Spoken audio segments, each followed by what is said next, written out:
Lewis Hamilton is set to race alongside George Russell at Mercedes next season. Lewis Hamilton will have a new Mercedes teammate next season after George Russell was chosen to replace Valtteri Bottas.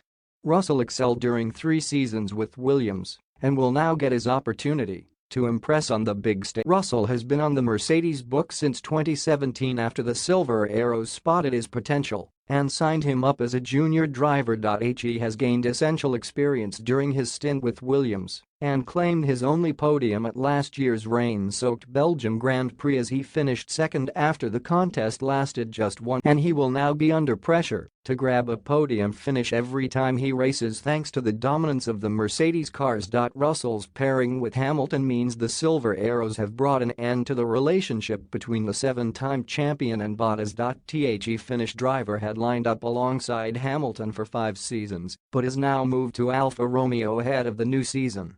And legendary driver Mika Hakkinen has suggested that Mercedes lacked respect for his compatriot as he wasn't given the credit he deserved. Valtteri is a great team player and driver, he told Suomi F1. He's going to drive in a great stable.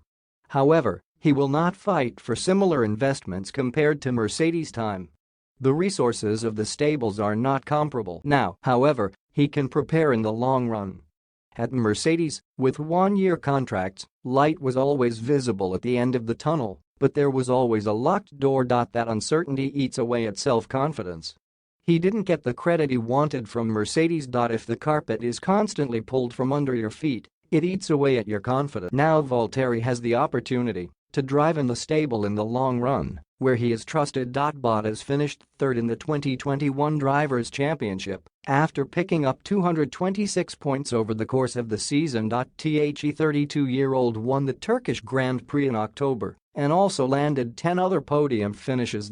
He was far more consistent than Red Bull's second driver Sergio Perez, who ended the season 4th in the overall standings after claiming only 5 podium finishes. But that wasn't enough to persuade Mercedes bosses to keep him on for a 6th season. Bottas will now line up for Alfa Romeo as part of a new-look partnership alongside Guan Yu Zhou after Antonio Giovinazzi and Kimi Räikkönen both left the team at the end of last year.